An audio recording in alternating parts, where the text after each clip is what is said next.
Mayroon ka bang isang tao sa iyong pamilya na sadyang napakalapit sa iyo? Para sa akin na isang anak sa pakadalaga, ang kapatid kong si Luna ang aking karamay, na kamukhang-kamukha ang aming ina. Nang siya ay ikasal, hindi ko maiwasan ang matinding selo sa kanyang asawa. Ganito rin ang nararamdaman ang bida sa ating kwento ngayon.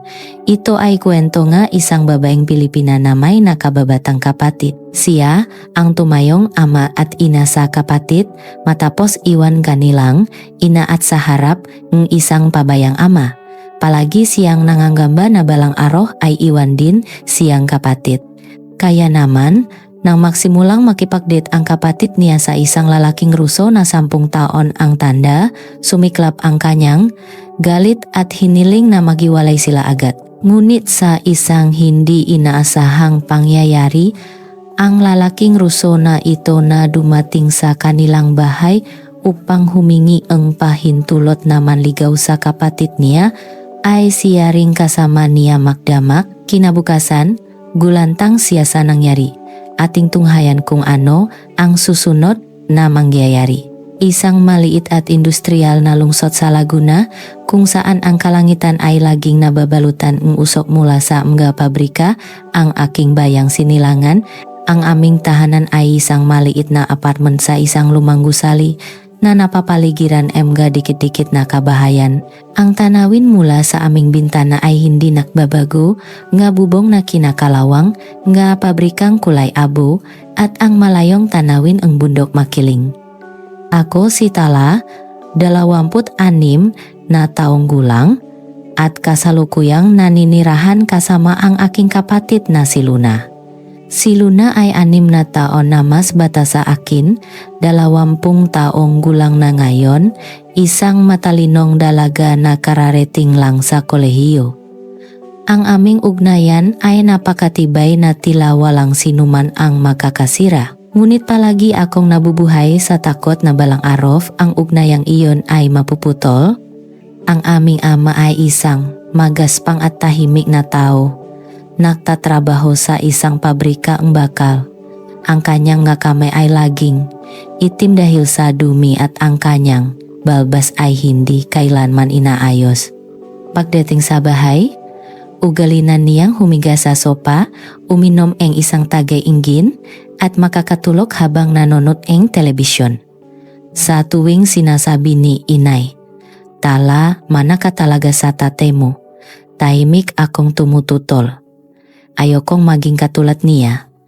Ngunit habang lumilipas ang panahon, hindi ko namamalayan na nagiging kamukha ko na siya, mula sa walang emosyong mukha hanggang sa katigasan ang ulo.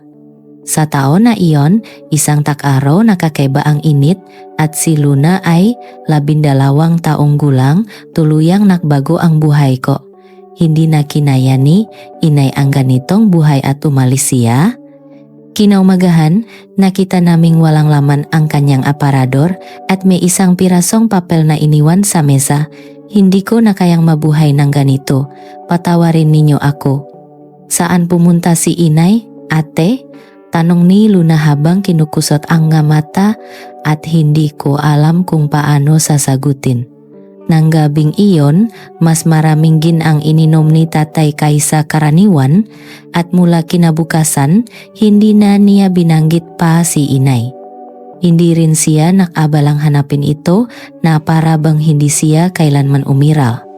Mula nun, ako na ang umako sa lahat ng gawain sa bahay. Mula sa edad na 18, maga akong gumigizing para ihatid si Luna sa eskwela. At pagkatapos ing 8 oras na trabaho sa pabrika, umuwi ako para maghanda ing hapunan. Paglalaba, paglilinis, pamimili, lahat ay nasa aking nga kamay. Minsan, gusto ko nang sumuko, ngunit kapag nakikita ko ang nga mata ni Luna, nakakaroon akong lakas. Ate, pinuri ang teacher ang drawing ko, pinakamaganda raw sa class. Nang makita ko ang larawang ipinakmamalaki ni Luna, sumisikip ang dibdib ko sa isiping dumarami ang sandaling hindi nasasaksihan ni inay. Ngunit hinaplos ko pa rin ang ulo ni Luna na hindi nakbabago ang ekspresyon ng aking mukha. Ang galing naman, napakagaling ang Luna namin. Lumipas ang panahon ng walang pakiramdam. Lalo akong naging matatak at mahusay sa pagtatago eng emosyon. Sa pabrika, hindi ako natatalo eng sinumang lalaki sa trabaho. Ang ngakalyo sa aking nga kamay ay kumakapal na parang mapa ang aking buhay. Si tatay ay parang anino na lamang sa bahay, paulit-ulit ang kanyang buhay, trabaho, alak at tulog. Minsan, kapag nakikita ko ang kawalan sa kanyang mga mata, naintindihan ko kung bakit umalis si inay. Ngunit mabilis kong iwawaksi ang isiping iyon dahil kami na lang ang natitira para sa isa't isa. Nang tagulan nong si Luna ay 16 na taong gulang, maging si tatay ay biglang nawala. Umuwi siya galing trabaho gaya ang dati, humiga sa sopa at hindi na muling nagising. Atake sa puso. Dun ko lang nalaman na matagal na pala siyang may sakit sa puso, alam niya ngunit hindi siya nakpatingin. Ang libing ay malamig at tahimik. Ilang kasamahan sa pabrika ang dumalaw ngunit iyon lang, hindi umiyak si Luna, nakatitik lang siya sa kabaong aming ama, hindi rin ako umiyak. Marahil matagal na naming nawala ang aming ama. Nang gabing iyon, matapos ang libing at pag-uwi namin sa bahay, pumasok si Luna sa aking kwarto. Ate, tayong dalawa na lang. Sa narinig kong iyon, sa unang pagkakataon ay bumigay ako, niyakap ko ng mahigpit si Luna at humagulgol. Makatabi kaming natulog ng gabing iyon at kinaumagahan, nakpasya akong kailangan kong maging mas malakas pa matapos mamatay ni tatay. Lalo akong naging mapag-aruga sa aking kapatid. Gusto kong malaman ang lahat tungkol kay Luna mula sa kanyang nga grado, nga kaibigan, hanggang sa kanyang nga ginagawa na para bang siya ang buong buhay ko at totunga. Si Luna ang aking pag-asa at kinabukasan. Ate, huwag kang masyadong mag-alala, madalas sabihin ni Luna, ngunit hindi ako mapakali. Natatakot ako na sa isang iglap, mawawala rin si Luna. Mabuti na lang at matalino si Luna. Pinupuri siya ang nga guro at naging madali ang pagpasok niya sa kolehiyo. Lubos akong nagpapasalamat ng tanggihan niya ang gaalok mula sa universidad sa Maynila at pinili ang pinakamahusay na paralan sa aming lungsod. Ayokong mapalayo siya kahit alam kong makasarili ito, nakahinga ako ng maluwag na kasama ko si Luna. Ngunit nang makolehiyo si Luna, unti-unti siyang nakbago. May mga araw na gabing-gabi na siya umuwi at sa katapusan ng linggo, sinasabi niyang pupunta sa library o kasama ang nga kaibigan. Nung una, naintindihan ko dahil ang buhay estudyante ay laging abala. Ngunit nararamdaman kong lumalayo siya. Bakit ngayon ka lang umuwi? Tanong ko. Sumagot si Luna na may bayad, Gine, inis ate, malaki na ako. Kailangan ko pa bang i-report sa'yo lahat? Ang salitang iyon ay parang patalim sa aking puso, ngunit hindi nagbago ang aking mukha. Alam ko, nag-aalala lang ako. Lumalaki ang aking pag-aalala. Nararamdaman kong hinahanap ni Luna ang kalayaan. Gabi-gabi akong hindi makatulog sa isiping balang araw ay aalis din siya. Ang isiping maiwan akong mag-isa sa bahay na ito ay nakakasakal isang araw. Walang pasok sa pabrika at pinuntahan ko si Luna sa universidad. Karaniwan, agad siyang sumasagot sa mga text, ngunit hindi ko siya makontak. Ilang beses akong tumawag ngunit hindi niya sinasagot. Nag-aalala, naglakat-lakat ako sa campus at natanong ko si Luna. Tiningnan niya ang kanyang telepono, pinalewala ito at nagmamadaling isinugpit ang kanyang bag at naglakad. Hindi ako nag-atubiling sundan siya, lumabas si Luna ng eskwelahan at pumasok sa isang coffee shop. Dun may nakilala siyang isang lalaki. Mula sa salamin, mukha silang masaya. Napakatingkat ngiti ni Luna at ang lalaki ay nakatitik sa kanya ng may pagmamahal. Ito ay isang itsurang hindi ko pa kailanman nakit sa sandaling iyon. Parang dinurog ang puso ko. Iyon ay ang itsura ni Luna na hindi niya ipinapakita sa akin. Sumiklap ang galit sa loob ko. Pakiramdam ko ay pinagtaksilan ako. Nanginginig ang nga binti ko nang pumasok ako sa coffee shop. Nakita kong namutla si Luna. Ang lalaking kaharap niya ay nagulat at tumayo. Matangkat siya, nakasuot nge disenteng polo. Halatang hindi siya taga rito, isang tingin lang at alamong dayuhan siya. Ate, anong ginagawa mo rito? Tanong ni Luna na may takot. Hindi ko pinansin ang tanong niya at tinitigan ang lalaki. Ang puso ko ay kumakabog ng mabilis. Sino ka? Malamig kong tanong. Magalang na yumuko ang lalaki. Ipinakilala niya ang sarili sa Ruso na may halong Ingles. Hello, ako si Mikhail. Ikinagagalak kong makilala ang kapatid ni Luna. Hindi perpekto ang kanyang salita ngunit magalang. Ngunit hindi iyon mahalaga. Mahirap tanggapin na ang kapatid ko ay lihim na nakikipagdite sa isang lalaki at isang dayuhan pa. Hinawakan ako ni Luna sa braso. Ate, si Mikhail po. Isa siyang inhinyerong Ruso. Ipinadala dito ang isang malaking kumpanya sa Rusia. 30 taong gulang na po siya. 30 taong gulang, tumaas ang boses ko. Hindi ko matanggap na ang kapatid ko ay nakikipagdate sa isang lalaking 10 taon ang tanda. Si Luna ay estudyante pa lang, 20 taong gulang. Nagbibiro ka ba? Anong gagawin mo sa isang taong mas matanda sa iyong 10 taon? Nagsimulang tumingin sa amin ang ibang nga customer. Mukhang nahiya si Mikhail ngunit sinubukan niyang kontrolin ang sitwasyon. Hayaan niyo po akong magpaliwanag, sabi niya, ngunit ayoko nang makinig. Inila ko si Luna palabas NG Coffee Shop. Ate, huwag ganito, pagtutol ni Luna, ngunit matigas na ang puso ko. Nang makarating kami sa sasakyan, binitawan ko siya. Namumula ang kanyang nga mata sa galit at gulat. Bakit mo ginawa yon? Nakakahiya. Ikaw ang dapat mahiya? Bakit ka nakikipag-date ng patago sa isang dayuhan? At ganyan kalaki ang agwat nga edad ninyo? Nanginginig ang boses ko sa takot at galit. Sa kotse, ikinuwento ni Luna ang tungkol kay Mikhail. Nakakilala sila sa isang job fair kung saan nagbigay si Mikhail ang impormasyon tungkol sa magkakumpanya sa Rusya. Nahulog do ang loob ni Luna sa kanya at siya ang unang lumapit. Sinabi niyang interesado siya sa mga kumpanya sa Rusya at matapos ang ilang pakikita, nahulog sila sa isa't isa. Mas lalo akong nagulat nang malaman kong 3 buwan na silang makakilala. Mabait siyang tao, ate, bigyan mo lang siyang ng pagkakataon. Pakiusap ni Luna, ngunit hindi pa ako handang makinig. Malapit na kami sa bahay nang biglang tumirik ang sasakyan. Wisit! Napamura ako as sinuntok ang manibela. Sa wakas, itinulak naming dalawa ang sasakyan sa isang garahe malapit sa amin.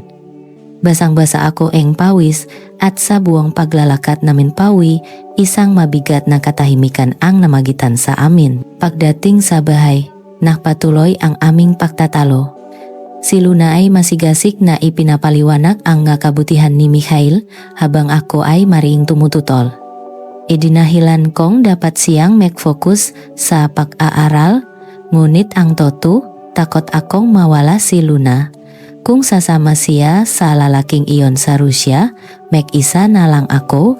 Nang gabing iyon, umiyak si Luna at pumasok sa kanyang kwarto.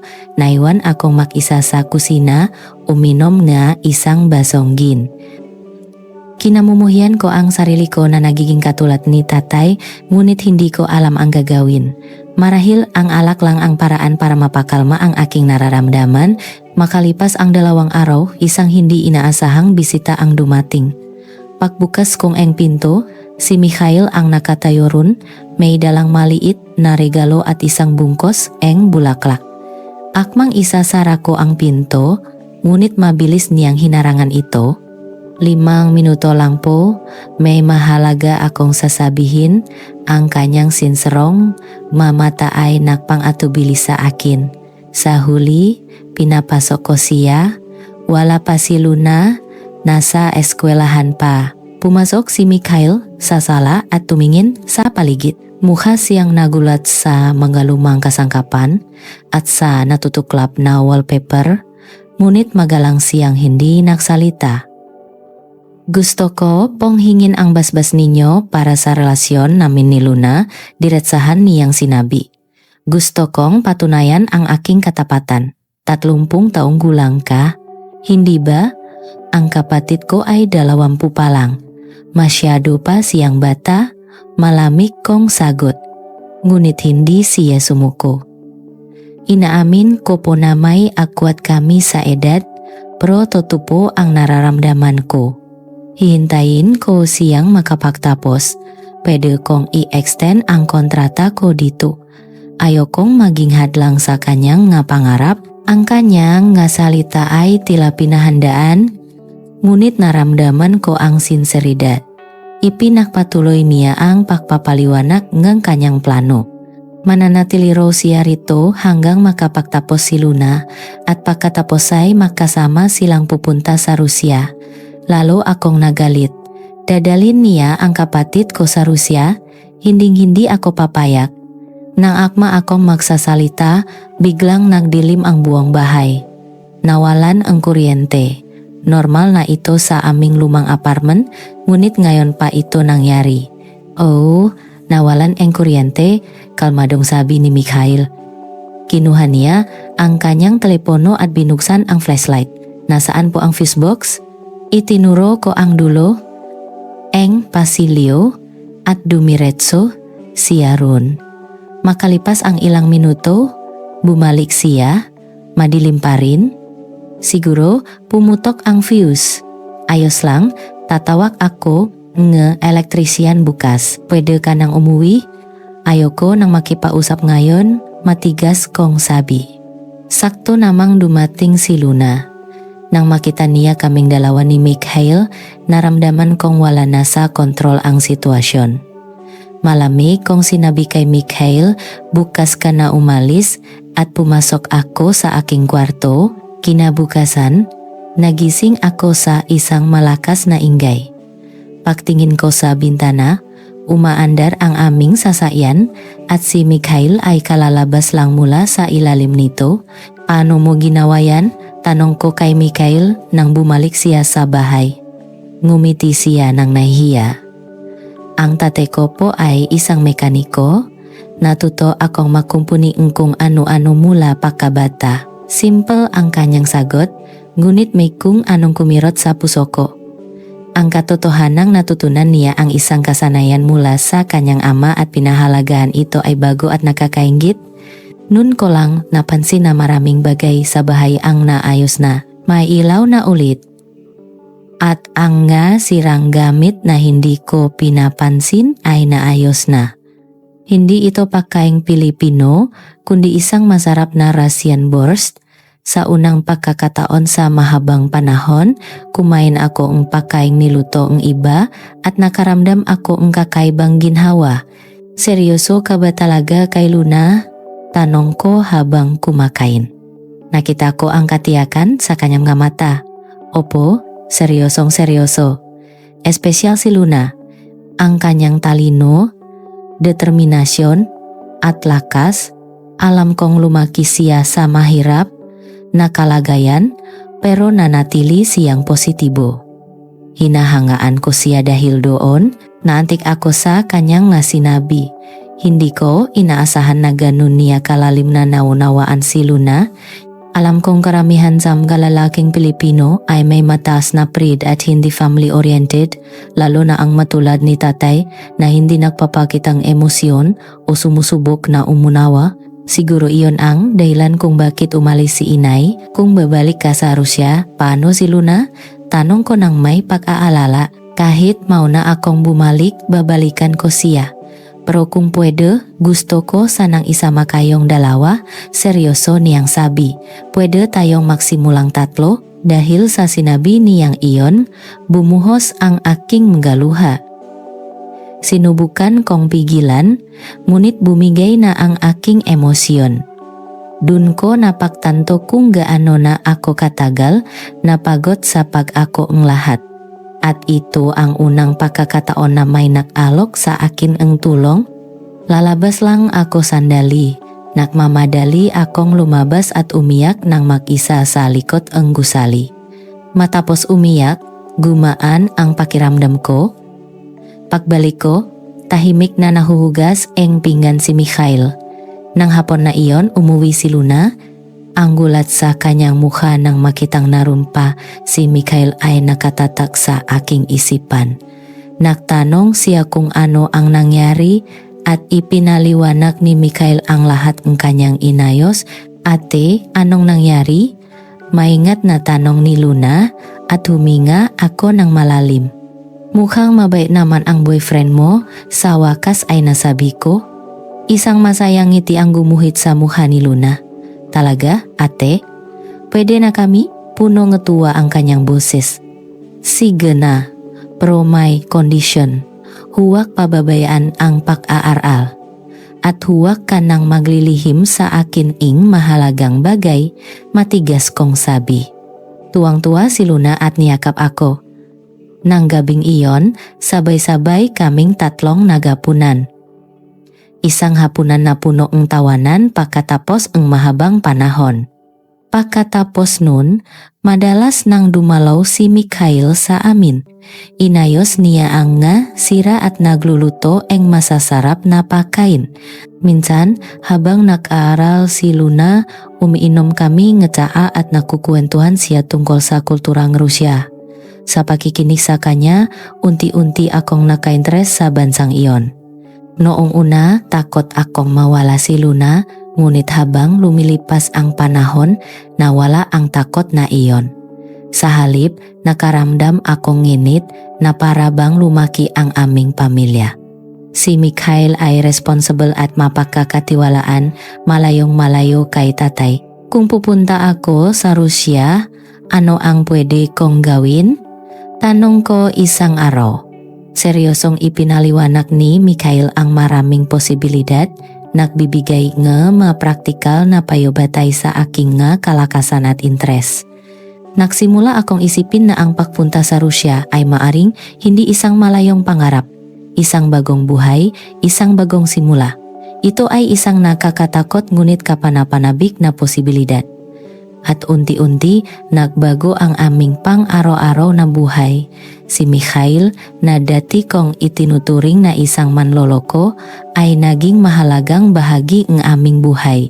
At sa unang pagkakataon, nagsimula akong mag-isip tungkol sa sarili kong kaligayahan, hindi lang sa kaligayahan ng aking kapatid.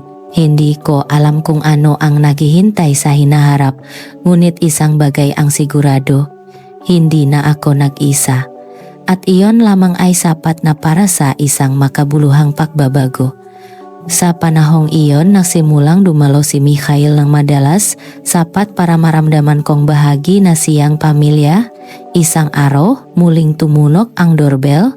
Pagbukas ko, nakita ko si Mikhail kasama ang isang lalaking hindi ko kilala. Hindi siya kasing tangkat ni Mikhail, ngunit kahanga-hanga ang kanyang damit at matalas na mga mata. Tala, ito ang kaibigan ko, si Dmitri, pagpapakilala ni Mikhail. Mayroon siyang isang fashion brand sa Rusya, magalang na yumuko ang lalaki sa akin. Nagtatakaman, pinapasok ko sila sa sala. Nasa eskwelahan pa si Luna kaya wala siya. Habang nagtitimpla ako ang tesaa, nag-usap sila sa wikang Ruso. Paminsan-minsan, nararamdaman kong sumusulyap sila sa akin. Pagbalik ko, sinabi ni Mikhail, may alok daw si Dmitri para sa iyo. Tiningnan ko sila nang may pagdududa. Anong alok ang para sa akin? Hindi gaanong mahusay magsalita ang Ingles si Dmitri, ngunit sa tulong ni Mikhail, nagsimula siyang magkuwento. Sa totoo lang, pumunta ako sa Pilipinas para kumuha ng litrato na may background ng tradisyonal na arkitektura. Pero ipinakita sa akin ni Mikhail ang litrato mo at bagay na bagay ito sa konsepto ng brand ko. Inilabas niya ang isang tablet at ipinakita sa akin ang larawan Anga damit na suot nge modelo ay simple ngunit elegante, isang kombinasyon eng modernong disenyo at engga tradisional na elemento ng Pilipinas. Gusto mo akong maging modelo? Tanong ko nang hindi makapaniwala. Tumanggo siya. Oh, gusto kong subukan ang isang test shoot? Ang iyong natural na ganda ay maaring bumagay sa aming brand? Noong una, akala ko ay biro lang. Ako, isang modelo? Hindi ko iyon kailanman naisip. Bukod dito, buong buhay ko ay sa pabrika lang ako nagtrabaho at laging nahihiya kapag kinukunan ng litrato. Ngunit seryoso si Dimitri. Maging si Mikhail ay hinikayat ako na ito ay isang magandang pagkakataon. Tala, subukan mo. Sa tingin ko bagay sayo. Sa huli, dahil sa kuryosidad at dahil na rin sa pera, pumayak akong sumubo. Totu, napakahirap ang trabaho sa pabrika at kung may mas magandang pagkukunan ang kita, hindi masama. At sa totoo lang, ang makaroon ng ganitong pagkakataon ay kamangha-mangha. Ang test shoot ay ginanap makalipas ang isang linggo. Nang umagang iyon, ilang beses akong nagbago, ngeisip. Nag-alangan ako kung tutuloy ba o papasok na lang sa pabrika. Ngunit sa huli pumunta pa rin ako sa napag-usapang lugar. Ang studio na inupahan ni Dimitri ay mas maliit kaysa sa inaasahan ko ngunit may artistikong pakiramdam. Sinalubong akong hairstylist at makeup artist. Habang nakaupo ako sa harap eng salamin at nakikita ang unti-unting pagbabago eng aking mukha, nagtaka ako kung totoo ba ito. Ang buhok kong laging nakatali ay inilugay at ang aking mga mata ay naging mas malaki dahil sa makeup. Nagulat ako sa sarili kong imahe na hindi ko pa nakikita. Nang magpalit ako eng damit at lumabas sa set, nagliwanag ang mukha ni Dimitri at eng buong team. Perpekto, sabi ni Dimitri. Noong una, iyang hiya ako sa harap ng kamera. Hindi ko alam kung saan ilalagay ang aking nga kamay o anong ekspresyon ang gagawin. Ngunit matiyaga akong ginabayan ni Dimitri. Maging natural ka lang, maging ikaw. Pagkatapos ngay ilang oras, napakuha ang litrato, ipinakita sa akin ni Dimitri ang larawan. Hindi ako makapaniwala. Ako ba talaga ang babae sa litrato? Mukhang kumpiyansa at maganda ang babae sa larawan. Ang nga kalyo sa aking magaspang, nga kamay at ang pagod sa aking nga mata ay ganap na nawala. Nagustuhan mo ba? Tanong ni Dimitri. Tumango ako nang walang masabi. Ngumiti siya at nakalo. Gusto kong pumirma ang isang taong eksklusibong kontrata. Ganito ang nga tuntunin. Ang nga tuntuning inalok niya ay mas maganda pa sa inaasahan ko. Sapat na halaga para iwan ko ang trabaho sa pabrika. Nang ibalita ko ito kay Luna, hindi siya makapaniwala. Ate, magiging modelo ka? Ito na ang tadhana. Niyakap niya ako sa sobrang tuwa. Ako mismo ay hindi pa rin makapaniwala. Ngunit naramdaman kong maaring baguhin ang pagkakataong ito ang aking buhay. Pumirma ako ang kontrata at sinimulan ang trabaho. Ang nga unang linggo ay mahirap. Ang kaba sa harap ng kamera, ang bagong kapaligiran, at ang biglang pagbabago sa araw-araw na buhay ay pawang bago sa akin. Ngunit matiyaga akong ginabayan ni Dimitri. Siya ay isang profesional ngunit mainit na leader. Magtiwala ka sa sarili mo, napaka-espesyal mo dahil sa kanyang paghihikayat. Unti-unti akong nagkaroon ng kumpiyansa. Habang nagpapatuloy ang photoshoot, mas naging komportable ako sa harap ang kamera at natuklasan ang bagong aspetong ang aking sarili. Naglakbay kami sa buong Pilipinas para kumuha ang litrato mula sa amga lumang bahay sa Vigan, hangga dalampasigan ang Palawan hanggang sa amga tanawin ang Cordillera. Ang pagpunta sa malugar na hindi ko pa napuntahan ay nagpamulat sa akin kung gaano kalawak at kaganda ang mundo. Hindi ko kailanman naisip na ang buhay sa labas ng pabrika ay maaring maging ganito. Sa aming pagtatrabaho, nakilala ko si Dimitri bilang isang taong may malaking pagnanasa at pananaw sa sining. Tunay niyang pinahalagahan ang imahe na ipinapakita ko at ang kanyang matingin ay nakparamdam sa akin na ako ay espesyal. Ito ay isang pakiramdam na hindi ko panaranasan. Makalipas ang 2 o 3 buwan, binanggit ni Dimitri ang isang mahalagang bagay. Gusto kong kumuha ng litrato sa Rusya. Nahahanda ako ng isang bagong koleksyon at kailangan ko ang modernong tanawin ang Moscow. Nag-atubili ako. Ang Rusya, napakalayo at banyaga. Higit sa lahat, nag-alala akong iwan si Luna. Paano si Luna? Magiging maayos ba siya kung wala ako? Tanong ko nang may pag-aalala. Ngumiti si Dimitri. Aalagaan siya ni Mikhail. At pwede kang bumalik agad pagkatapos ang photoshoot. Ako ang bahala sa lahat. Tiniyak din sa akin ni Mikhail na hindi kailangang mag-alala. Aalagaan ko si Luna. Kailangan mo ring maranasan ang bagong bagay, tala. Gusto rin ni Luna na umalis ako. Pumunta ka na, ate. Pagka-graduate ko, susunod ako sa'yo sa Rusya. Sa huli, nagpasya akong pumunta sa Rusya. Ang paglalakbay sa isang malayong bansa sakay ang eroplano sa unang pagkakataon ay puno ang kaba at pananabik. Habang tinitingnan ko ang unti-unting pagliit ng Pilipinas mula sa bintana, naisip kong maaring baguhin ang desisyong ito ang aking buhay. Pagdating sa Moscow, namangha ako sa ganda at sigla nito. Ibang-iba sa aming kulay abong lungsod, mga matatayok na gusali, makukulay na kali, at isang banyagang wika at pagkain, lahat ay bago at kapana-panabik. Inihanda ni Dimitri ang lahat para sa akin, isang komportableng apartment, isang lokal na gabay, at iskedul. Mahigpit siyang direktor sa set, ngunit sa labas ang trabaho, para siyang isang kaibigan.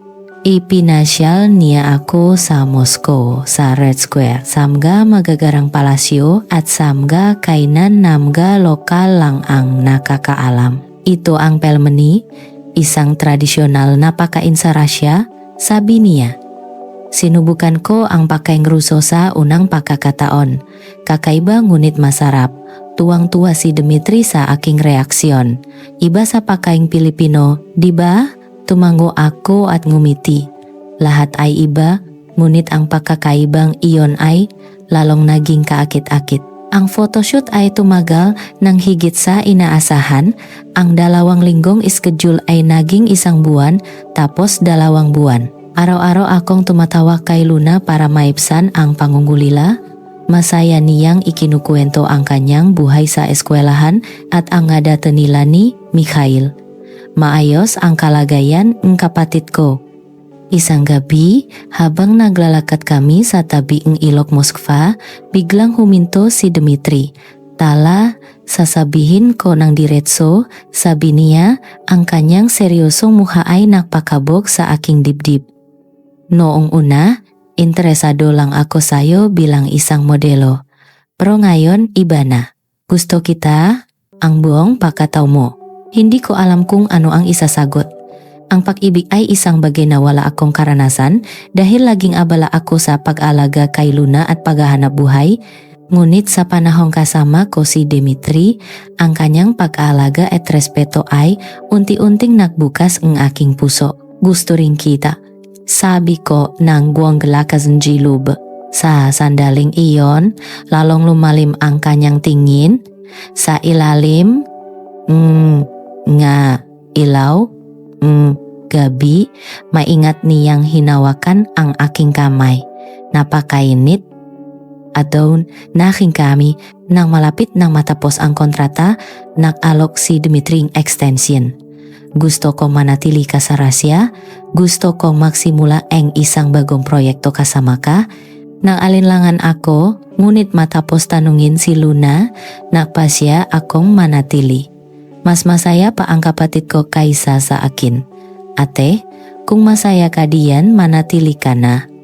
pagka-graduate ko, susunod ako. Lumipas ang panahon at unti-unti akong nasanay sa buhay sa Russia. Natutunan ko ng paunti-unti ang kanilang wika at nasanay sa kanilang kultura. Lalong tumibay ang aming relasyon ni Dmitry. Naunawaan niya ang aking nakaraan at sinusuportahan ko ang kanyang nga pangarap. Isang magandang taglaga sa Moscow, nagpropose si Dmitry. Tala, pakasal na tayo? Nakatubili ako sandali at agad na tumango. Nagsimula kaming manirahan sa isang apartment na may tanawin ang ilog. Ibang-iba ang nga araw na ito sa buhay ko sa Pilipinas. Wala na ang malamig at madilim na pabrika at may sumasalubong sa akin tuwing umaga. Sa unang pagkakataon, natutunan kong sumandal sa iba at nalaman ang kaligayahang maghanda ng almusal para sa isang tao. Minsan, bigla kong namimiss ang Pilipinas ang nga sandali kasama si Luna. Ngunit kapag nakikita ko ang kapatid ko sa video call at alam kong mayo siya, gumaan ang aking pakiramdam. Ngayon, nagsisimula ako bagong buhay kasama si Dmitry sa Russia. Sa ikalawang taon ko sa Russia, sa wakas ay nagtapos si Luna sa kolehiyo. Nang malaman kong darating na siya, hindi ko mapigilan ang tuwa. Habang nahihintay sa airport, kumakabog ang aking puso. Mas mukhang matanda at kumpiyansa si Luna, maikli na ang kanyang buhok at tumakbo siya papalapit sa akin. Niyakap namin ang isa't isa. Kasama rin niya si Mikhail na maingat na nag-alaga kay Luna. Mabilis na naka-adjust si Luna sa bagong buhay sa Russia. Nagsimula siyang magtrabaho bilang interpreter gamit ang wikang Ruso na natutunan niya at nagsimula na rin silang magplano ang kasal ni Mikhail. Habang tinitingnan ko sila, naramdaman kong tama ang desisyon kong pumunta sa Russia dahil pareho kaming naghahanap ng kaligayahan sa isang bagong bansa. Isang gabi, biglang nagsalita si Luna, "Ate, kailangan nating ayusin ang pagkakasunod-sunod ang kasal?" Nagulat ako. Pagkakasunod-sunod? Kailangan ba yon? Ipinaliwanag ni Luna, sa Pilipinas may kasabihan tungkol sa sukop o pagalang na dapat mauna ang nakatatandang kapatid. Iyon ang tama, baka mag-alala rin ang magulang ni Mikhail tungkol dito. Nagulat ako. Hindi pa kami seryosong nag-uusap ni Dmitry tungkol sa kasal. Mahal namin ang isa't isa, ngunit iba ang kasal. Luna, biglaan naman yata. Umiling si Luna, kung hindi ka mauna, hindi ako pwedeng sumunod. Ganun ang kultura sa atin. Nag-isip ako ng malalim, nag-aala ako kung paano ito ipapaliwanag kay Dmitry. Sa hindi inaasahang pagkakataon, ilang araw pagkatapos, nahanda si Dmitry ng isang espesyal na hapunan. Inimbitahan niya ako sa isang eleganteng restoran. Tala, mula nang makilala kita, nagbago ang buhay ko, sabi ni Dmitry. Bigla siyang tumayo, lumuhod sa aking tabi, at inilabas ang isang maliit na kahon. Isang kumikinang na singsing na diamante ang lumitaw. "Pagkasalan mo ako?" Sa sandaling iyon, nawala ang lahat ng aking alalahanin. Bumuhos ang aking luha sa sobrang tuwa. Tumango ako at inilahat ang aking kamay, masayang isinuot ni Dmitry ang singsing. Narinig namin ang palakpakan mula sa paligid. Nang gabing iyon, ibinalita ko ito kay Luna. Tuwang-tuwa siya na parang sarili niyang tagumpay. "Ate, congrats! Ngayon, pareho na tayong bubuo ng pamilya dito sa Russia." Mabilis ang naging paghanda sa kasal. Noona ay naalala ang magulang ni Dmitry sa pagkakaroon ang dayuhang manugang, ngunit nang makilala nila ako, malugod nila akong tinanggap. Lalo na ang aking biyenang babae, tuwang-tuwa siya kapag nagluluto ako ang pagkaing Pilipino. Ang galing talagang magluto ang manugang ko. Ang nga salitang iyon ay nakpainit sa aking puso. Sa araw ang kasal, hindi ko malilimutan ang aking naramdaman. Habang suot ang puting damit pangkasal at naglalakat papalapit kay Dimitri, naramdaman kong lahat ing sugat ing nakaraan ay gumaling. Si Luna, bilang aking abay, ay nakatingin sa akin na may luha sa mga mata. Ang buhay, may asawa ay isang bagong hamon. Kahit may mga pagkakaiba sa kultura, nalampasan namin ito sa pamamagitan ang pag-unawa sa isa't isa. Lalo akong minahal ang pamilya ang aking asawa. Sa unang pagkakataon, naramdaman ko ang init ng isang tunay na pamilya. 2 taon matapos ang kasal, nalaman kong buntis ako. Umiyak kami ni Dimitri sa tuwa. Habang buntis ako, hinahanap-hanap ko ang pakaing Pilipino at ang biyenan ko mismo ang nahanap nga maresipi at nagluto para sa akin. Ngunit ang sorpresa ay nang 3 buwan na akong buntis, may balita mula kay Luna. Buntis din daw siya kahit hindi pa sila kasal. Nakaalala ako dahil alam kong hindi madaling tanggapin ang pagbubuntis bago ang kasal sa kanilang kultura. Dahil dito, nakmadali sina Luna at Mikhail na magpakasal. Ngunit pareho silang mukhang masaya. Nagulat din ang magulang ni Mikhail, ngunit tinanggap din nila ito. Sa kasal ni Luna, bilang ate at may karanasan na, binigyan ko siyang maraming payo. Luna, magbabago ang buhay kapag may anak na. Pero huwag kang mag-alala, nandito si ate. Isang himala na halos sabay kaming nakbuntis. Sa mga mahihirap na araw sa Laguna, sino ang mag-aakalang ganitong kaligayahan ang nahihintay? Minsan, parang panaginip. Buhay sa Rusya, isang mapagmahal na asawa, isang anak sa sinapupunan, at ang kapatid ko sa tabi ko, lahat ay perpekto. Matapos manganak, kahit mahirap, laging nandiyan si Dimitri bilang suporta. Nanganak din sina Luna at Mikhail at nakbahaginan kami ang nga karanasan sa pag-alaga ang bata. Ang buhay sa Rusya ay hindi laging madali. Minsan, namimiss ko ang Pilipinas. Ngunit sa pagbabalik tanaw, tama ang desisyon kong pumunta rito. Marahil, naligtas kaming magkapatid dito. Nakaalis kami sa maliit at industrial na lungsod sa Pilipinas at nagsimula ing bagong buhay sa isang mas malawak na mundo. Ngayon, habang yakap ang aking anak, nararamdaman ang pagmamahal ang aking asawa at kasama ang pamilya ang aking kapatid, lubos akong nagpapasalamat. Minsan, nalulungkot ako kapag naisip ko sina inay at itay. Kung makikita lang nila kami ngayon, siguradong matutuwa sila. Ngunit sa sandaling ito, masaya ako. Natutunan ko ang kahulugan ng isang tunay na pamilya na tutong magmahal at mahalin para akong naligtas. At ngayon, napakasaya ko